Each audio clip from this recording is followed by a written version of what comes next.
and that back in the day, and I'll just do stuff like that. I'll just record conversations that PTs have and just and put them out. So it's all just pretty easy going questions. I've kind of the start of it's kind of Canada and all that kind of stuff, and then just kind of stuff about the training you do and stuff like that, and some tips for people to take away and stuff like that. So it's pretty easy going. Shouldn't probably be half an hour at most, to be honest. Okay, sounds good. Right, guys, welcome to the Edinburgh Fitness Podcast, Series 2, Episode 7. I'm glad to say I've got another guest on, and I'm very excited about this guest because we worked together for quite a while, and then she left the country to get away from me. And we've been speaking, but not really like this. So I'm really excited to get her back on. So, Leanne Forker, how are we doing? Yeah, hi. Yeah, no, I'm good, thanks. Yeah, how are you? Good. I'm hoping I can understand your Canadian accent. I know, like a lot of people have said that my twang has disappeared a little bit, but when you come to another country and everyone doesn't understand you to start with, and you have to slow things down and kind of speak a bit clearer, I guess it becomes a habit. So, like I said, it's kind of been a while since we've spoken. We said just before we started filming there's been kind of 2.5 years since you went. So what's kind of been happening in that time?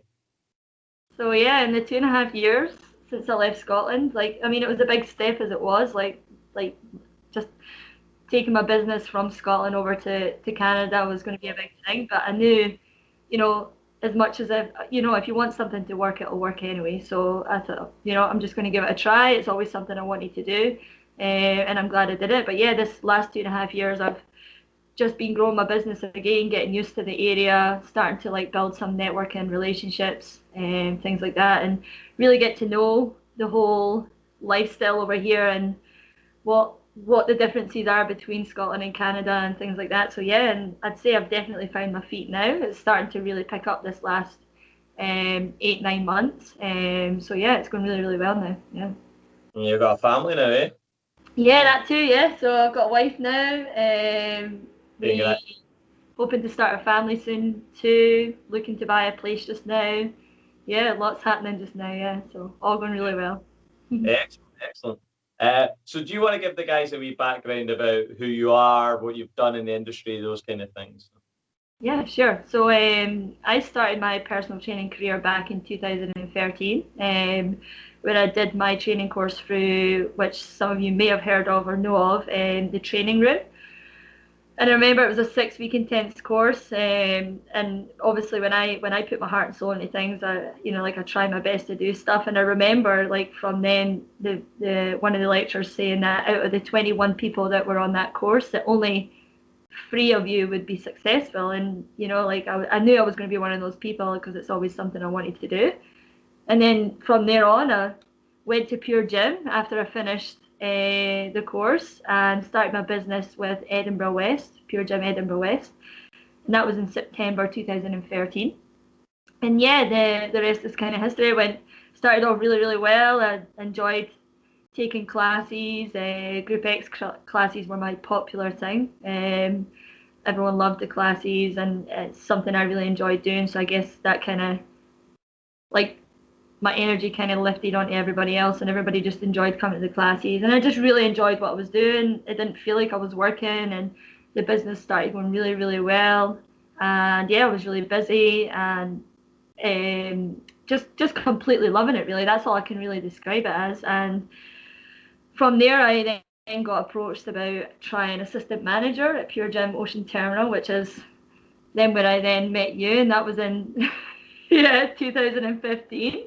And you know what? I'm always someone who would rather regret doing something than not. And I thought, I'd like to give it a try, see if it's the next step for me.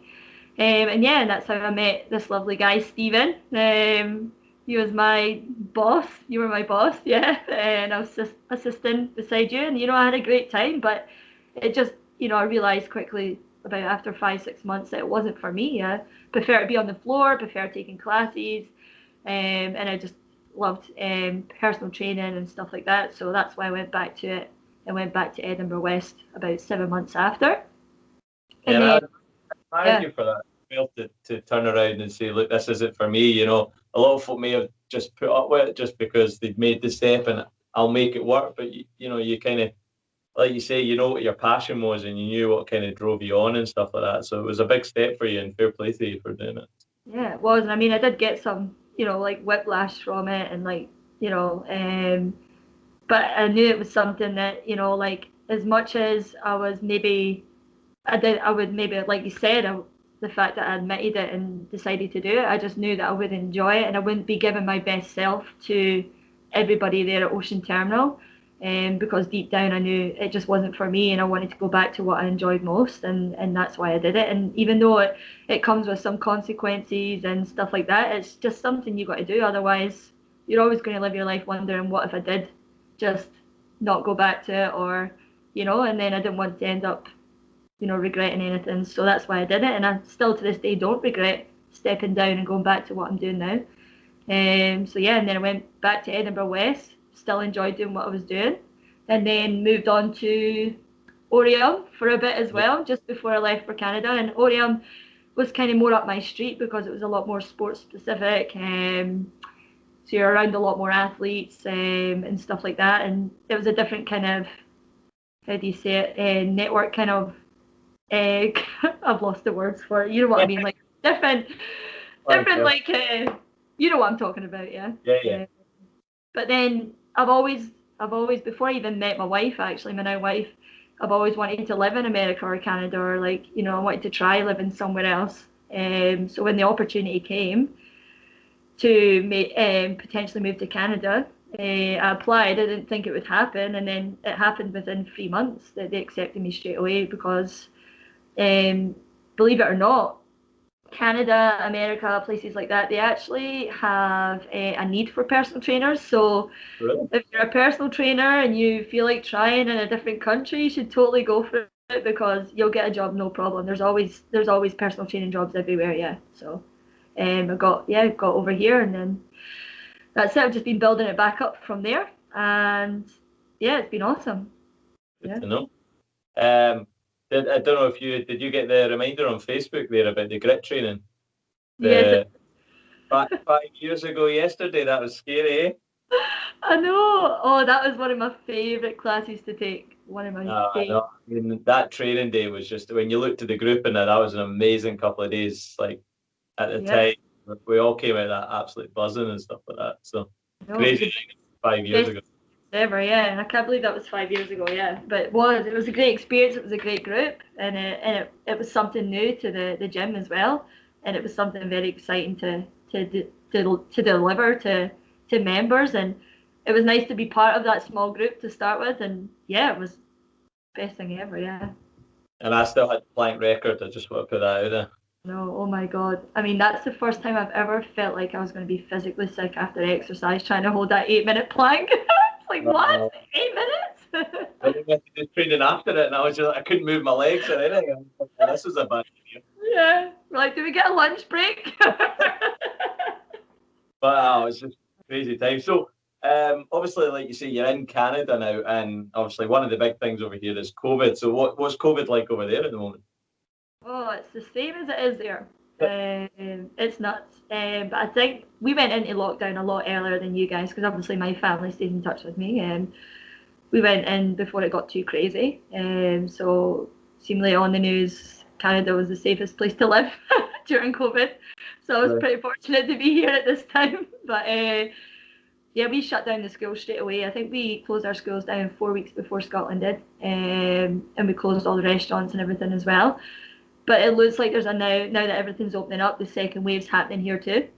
Right, so they started putting a bit more restrictions on social gatherings and stuff as well. And I'm guessing time limits and stuff on restaurants and that's also going to happen because I think the last thing they want to do right now is to close them all down straight away after them already losing quite a bit of business. So yeah, no, it's pretty much the same.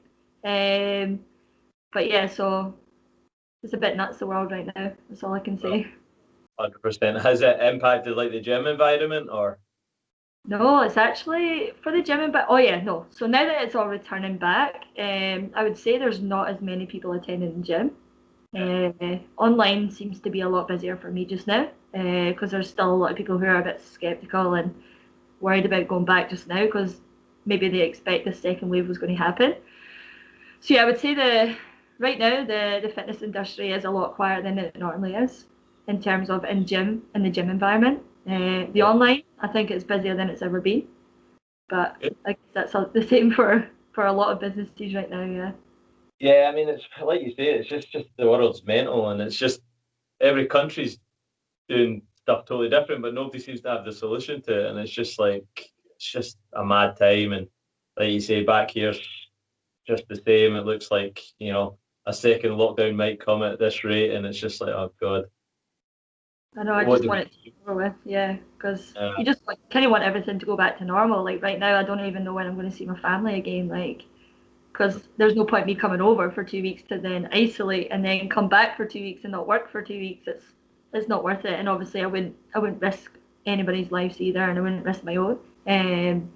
So yeah, it is a bit nuts. It's kind of the unknown at the moment, isn't it? So yeah. So that must be quite hard, just for folk with whose families are kind of away and stuff like that. It's no, like you say, it's not just a simple flight over and see folk. It's that kind of, you've got to think about quarantine now and all that kind of stuff. So Yeah, there's a lot more to take in now. So it's a bit nuts.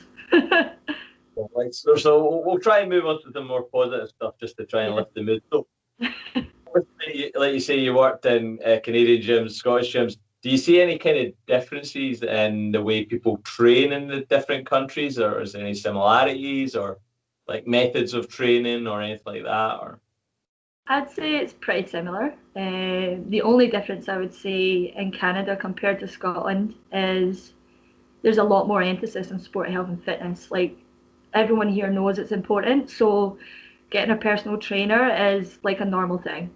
And the majority of people are training at least 2 times to 5 times a week each. So in Scotland, I remember I had a lot of clients where it was only once a week because, it wasn't. It's a big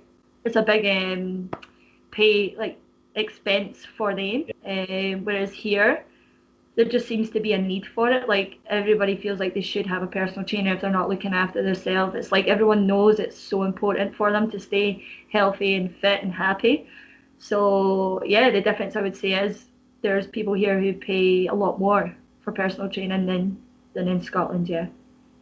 and I think it's the way it should be, really, isn't it? I mean, the reason I kind of asked is obviously you always look at like America and all that as kind of being ahead of the UK when it comes to fitness trends and all that. Yeah. So it's good to hear that people an investment in themselves is so important. And like you say, people over here sometimes just look at the financial aspect of a trainer, and it's like, but that's for your health. And by putting an emphasis on that, money can't actually put a price on that kind of thing. So No, that's what I mean. And it's the same with sport here. Like kids are doing 2 or 3 sports each. Like, although I mean the injury rate is a lot higher here, I would say, in terms of the age. Like younger kids have a lot more knee braces and stuff like that because they're doing a lot more. all right. Because over here, if you're really good at a sport, you get a scholarship and stuff like that. So a lot of parents put a lot of pressure on their kids, I would say, in terms of even getting their kids into with personal trainers or one-on-one soccer coaching, or everyone's paying for everything just to what seems like most of the time to better someone else's kid. Or like, so say for example, me and yourself, your daughter's playing soccer, my daughter's playing soccer on the same team, and then I hear that you're getting one-on-one training out with, then that other parent like myself would go, oh, I want to do that too. Like it's like everyone feels like it needs to be done, but they That's don't quite look. good though. It means that people are raising, like, there's not an envy of, oh, they're doing it, man. Look at them. It's the kind of like they're doing it. Let's raise our game kind of thing. I quite like the sound of that.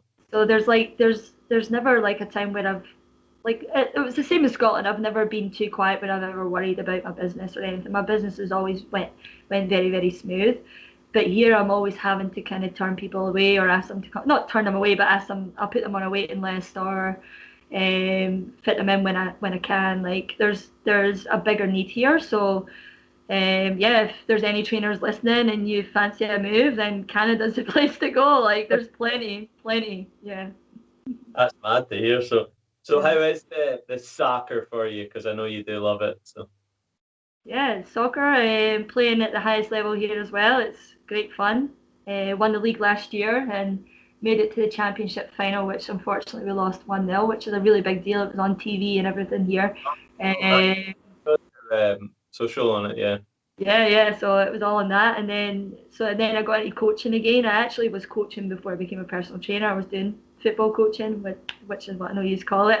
So I get ripped for it. Like my UK friends laugh at me for saying soccer, and then when I say football here, my Canadian friends laugh at me. So I can't really win. So you'll hear me say both. But yeah, I enjoy coaching soccer as well because when there's so many girls that need a female role model, and it's something at the same time that you love doing and you like coaching, and it's a sport that you love too. It's like you're giving back to something that helped you as you grew up as well. So coaching and soccer in general over here is awesome too. It's important for a lot of people here too. Like I said, it's just amazing. Yeah, just all really good. Good. Are you going to keep playing for a good few more years, or what's the Yeah, plan? I'd say maybe another 2 years at the highest level that I'm playing now, and then I'll probably just go straight into the coaching side.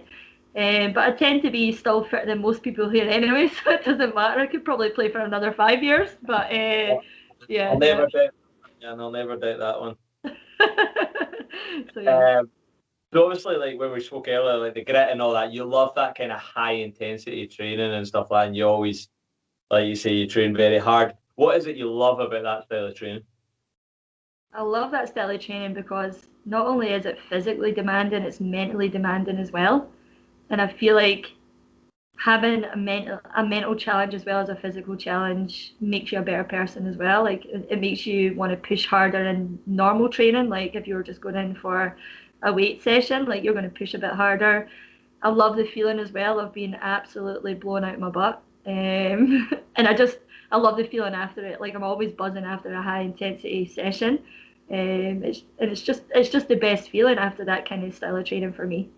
I know a lot of people like may feel like that kills them, or like it completely floors them for the rest of the day. But for me, it's like a pick me up. Yeah. Nice. Yeah. And have you found like, as you got a wee bit older, have you had to focus more on your recovery from these sessions, or are you still feeling good from them? Or Oh, I still feel good, but I do a lot more recovery in terms of mobility and stretching because I never used to do any of that, which causes a lot more injuries and stuff. But what I've noticed when you have a lot more mobility training and stretching training, you do recover quicker and you can actually do more. You can actually jump higher or you can drop lower or stuff like that. So there's a lot of benefits to it as well as not only just recovery, just in preventing injuries, but yeah, it helps you feel like you can move a lot better, if that makes sense. Yeah. yeah, 100%. And you kind of spoke about it earlier, like your energy in the classes and stuff like that. And it's something I did want to kind of ask you about because it's something that if people know you, they'll know exactly what you're talking about when you talk about energy. Where do you think that comes from? Like, have you always had that energy, or what? Where do you think it comes from? I have no idea. I think the energy just comes from loving what I'm doing. Like I love, when the music, it's just hard to explain when you're in a studio and you've got this big group of people in front of you waiting to take part in this class. And as soon as the music starts playing, you get into the groove and then you start like really teaching the class and really just getting into the moment with everyone and really like pushing them hard and knowing they're working hard and knowing they're having a great time at the same time. I don't know where it came from really. I remember actually when I got my interview for Pure Gym and they took me into the studio. And bear in mind, I was really shy at this point, like never done anything like this before in my life. And then it was Ewan Bailey. I'll never forget him. Ewan Bailey, he was the assistant manager. And he goes, "This is where you'll stand and you'll take a class." And I remember at that point in my head, oh my God, I can't do this job. I can't do this job. There's no way I can take a class. I can't do this. Like that was something that was going to stop me from moving into being a personal trainer. I was literally not going to bother going to be a personal trainer at all. And I was like, you know what? I'm just going to do it. I'm going to try it. And then I remember the first time I took my class, and I absolutely loved it. It was the best thing ever.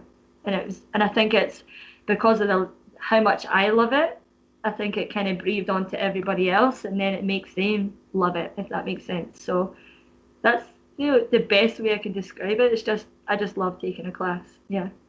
Yeah, I mean, it's definitely, I think you say it's your passion, isn't it? It's because it's funny that like what you taught combat classes, you taught like classes that were so new to the pure gym model and all that kind of stuff, and you just went in a whole hog. And I remember like people were like queuing up to get into your classes and stuff like that. And like you say, I think it does come from that passion of, when we talk about energy, it's sometimes we don't think about it, but it's true, and it is, you can feel when somebody's energy's high, and that energy flows out to other people. And when the instructor goes in with that feeling, then of course the people are going to enjoy their training, they're going to want to do it. And I think that's one of the most important things our job is to make people enjoy training, no matter kind of what it is, kind of thing. So Yeah. I think you're right with regards to the energy and just the buzz of doing the class. Because I'm the same. I mean, there's times I kind of walk into class and I'm like, oh god, and then as you say, as soon as you get going, you're like, this feels great. Like this Yeah. feels really good. So, are you still teaching some classes at the moment, or is it more kind of one-on-one stuff? Or It's actually more one-on-one. I've not taken a Les Mills class since I moved here, which is surprising because that was my favourite thing to do. But like you were just saying there the now, when you used to walk into a class, you're like, oh no, no. The amount of stress that it put on me before a class to make sure I had the right choreography, the right playlist, that my phone wasn't going to die, and like re-listening to the music over and over in my head, it was very stressful. But as soon as the class started, I was completely fine. So yeah, it was always, sometimes it was something I would dread, but until I get there, and then I absolutely love it. And I'm like, what was I even worried about? Like, but it's because I feel like I'm such a perfectionist in a class, and I want people to have such the best time, and I want to have a good time while I'm doing it, that I put a lot of pressure on myself to make sure that that was going to be the case. So right now I kind of only take mainly one-on-one sessions, or group personal training sessions were very popular for me, where people would come in and do the normal strength conditioning sessions, but they loved being in my class because they felt like they were being looked after, their form was being checked, and the chat and the banter. But the thing that's been really, really big for me since during COVID, I have been taking HIIT classes again, and they've been very, very popular. Like, people are absolutely loving them, and again, because my energy and the way I teach it and the way like I am with people, like, yeah, and it kind of brought back that, oh yeah, I miss that a little bit, like doing it every week. I don't miss doing 16 classes a week though. I mean, that killed my body, because you know me, like I gave it 100% in every class. yeah, As well as doing my own training, playing soccer. Yeah, it killed me, but yeah, no, I like doing the live session, the HIIT sessions. I'm doing live HIIT sessions just now with my online clients, and they're loving it. Yeah, that's the most popular just now. Yeah. and did you ever like muck up in a class, and how did you deal with that? Oh yeah, I mucked up, and people would know, because I'd be like, no, like raging at myself, or I'd be like, oh well, that's not right, but we'll carry on, we'll keep going. Yeah, no, and that's what you do. Like, see, when you're in the moment and you do muck it up, it's all right. Everybody's like, it's not going to be perfect all the time. It doesn't need to be perfect. And to be fair, everyone always said, Leanne, we wouldn't have noticed if you never said. But I'm so hard on myself that I'd be like, damn. But it never ever ruined the moment or the atmosphere, so it was fine. Yeah. It's mental though, because we do that, we just put so much pressure on ourselves, and then thinking that we're going to ruin it for everyone else by mucking up, and then it's like nobody else even notices unless you point it out to them. And that's kind of all areas of our life, isn't it? So Yeah, it is. Yeah, and it's crazy, and you're just kind of like, oh well, I don't even know why I still worry about it. and one of the other things that which I kind of see again is obviously you're probably one of the hardest working people I've ever seen. Like when you talk about like you those 16 classes a week, if I told another trainer to do that, they'd be like crying after about four. And you got like probably stronger as every class went on. Again, did you, do you credit your hard work to something, or is it just something that's always been in you? What do you think? I don't know. I think maybe it's my sport background. I'm more of a I'm very competitive. I'm very like driven. I'm very motivated, and when it's something I love, that's when it kind of pushes into overload. And yeah, and as much as I was working silly hours of the day and stuff like that, I loved it. And I think it's just self love, like just really enjoying it and not feeling like it's a job, and just love just doing it and teaching people and helping people as much as I can is kind of what makes me work harder. Yeah, really. When I know it's working and people are loving it, and yeah. So what would be your top three tips for people that were looking to kind of have the same energy or work ethic as you? Well, first off, is this like finding a personal trainer or Not in life. just in life? I would say you've got to do what you love. Otherwise you're not going to give it 100%, and you're always going to be struggling to get out of your bed, or just wondering what you'd be doing instead if you weren't doing this. Always just follow your dreams. And I still remember when I wanted to become a personal trainer. I was employed at a call center actually just after I finished university, and they actually wanted me to become a call quality coach. And I was like, look, this isn't kind of what I want to do. This is what I want to do instead. And I remember my manager saying, going self-employed is really, really hard. You'll know within 6 months whether you're successful or not. And I just remember going, well, I'd rather try it than not try it. I need to try it. Like, it's something I want to do. And I've never looked back. It's 7 years later, and I've never worried about anything. The business has went so well, and thanks to everyone who's worked with me over these last 7 years and stuff as well. Like, because you made it what it is. And I know it's been a lot of hard work, but it's definitely take the jump. If it's something you've been thinking about and you're always thinking about it, I would absolutely do it. Otherwise, you're always going to wonder. What was the question again, Dave? So it's kind of your top three kind of tips for kind of getting that energy and work ethic that you've got. But I think you kind of hit a good point there. Is you tie it back to that, going from the assistant manager back to the PT is like, the first thing is you wanted to try it, so you tried it, and then you realized it wasn't for you, and you took the step back. But you trusted your gut each time, kind of thing. And a lot of the time, we fight our gut and stuff like that, don't we? We're just like we try and bring too much logic into play with, oh, what about the finances, or maybe I should listen to that person that told you like you'll know in 6 months where you're going to be successful. But you trusted yourself and you went for it, and look where you are now. So. Exactly, you're right. Because I mean, if I listened to my manager, I probably wouldn't have. Which I know a lot of people would listen to their manager and be like, oh, maybe I shouldn't. Then I really need money to pay my bills, stuff like that. And then if I was too proud to step down from assistant manager, I would have. I don't know where I'd be. I just knew I wasn't enjoying it. And I mean, I know there's people out there that are just putting up with jobs because they don't enjoy it. But trust me, you have a much better life when you're doing something you love, and instead of wondering where you could have been or what if or anything like that. Just it all works out. If you love it enough, it works out. Always works out. Awesome. Any other tips? Any other advice? I think I've covered a lot. But anything you think I should say, or? No, I think, like I say, it's one of the reasons I wanted you on was just obviously, like I say, you are so passionate about fitness. You're so passionate about kind of enjoying your training and enjoying everything you do, and applying that kind of same energy across everything and stuff like that. So, as I say, I think a lot of people, hopefully that'll hit home, no matter what area of life we're talking about, is like you've got to kind of trust your gut and give it your all, kind of thing. And whether it's your business, your family, your body, whatever it is, kind of thing. So, so it's awesome. So what are you currently working on now?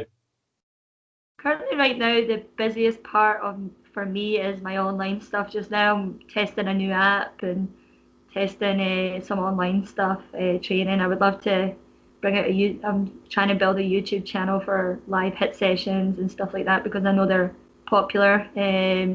So while working on those two things, and then still taking one-on-one clients and still coaching too. So yeah, and just trying to see how this. I really want the online business stuff to grow, so I can spend more time with my family and enjoy being a little bit more relaxed and trying. I know, and it's hard for me because, like you said, I'm a workaholic, is what people would say. So yeah, I'm trying to like give myself some more time to enjoy life. Yeah, balance. So everyone always tells me I need more balance, and that's the one thing I'm working on just now. Yeah. Good. I'm definitely sure you'll get there. So, just to wrap up, can you give people a wee heads up about where they can find more information about you? Yeah, so you can find more information about me at my website, www.forkersfitness.com. Pretty simple. Or the same as on Instagram and Facebook as well. As just search Forker's Fitness. I am the only Leanne Forker in the world, as Google mentioned, but I'm not a hard person to find. Over here.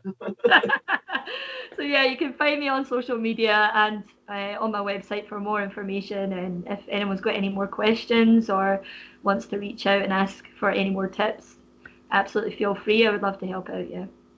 I couldn't even find my YouTube channel the other day. I typed in Steve Smith coaching, and it came up with a cricket player, an American football player, and I was like 200 on the list, and I was like, this is my own channel. I can't even find. You've got such a common name, haven't you? I've never forgiven my parents for that one. So Karen hates marrying into the family being Karen Smith now. She's like, oh God, that was a Maybury before. It was much better. I know, I got married and I was like, I'm keeping my name, thanks. Right, so Leanne, like I said, just thanks so much for being on the podcast. I think folk will take away loads of what you've just said there. And guys, I hope you enjoyed that podcast. That was Series 2, Episode 7 of the Edinburgh Fitness Podcast. Please like and share the podcast, and I'll see you on the next podcast soon.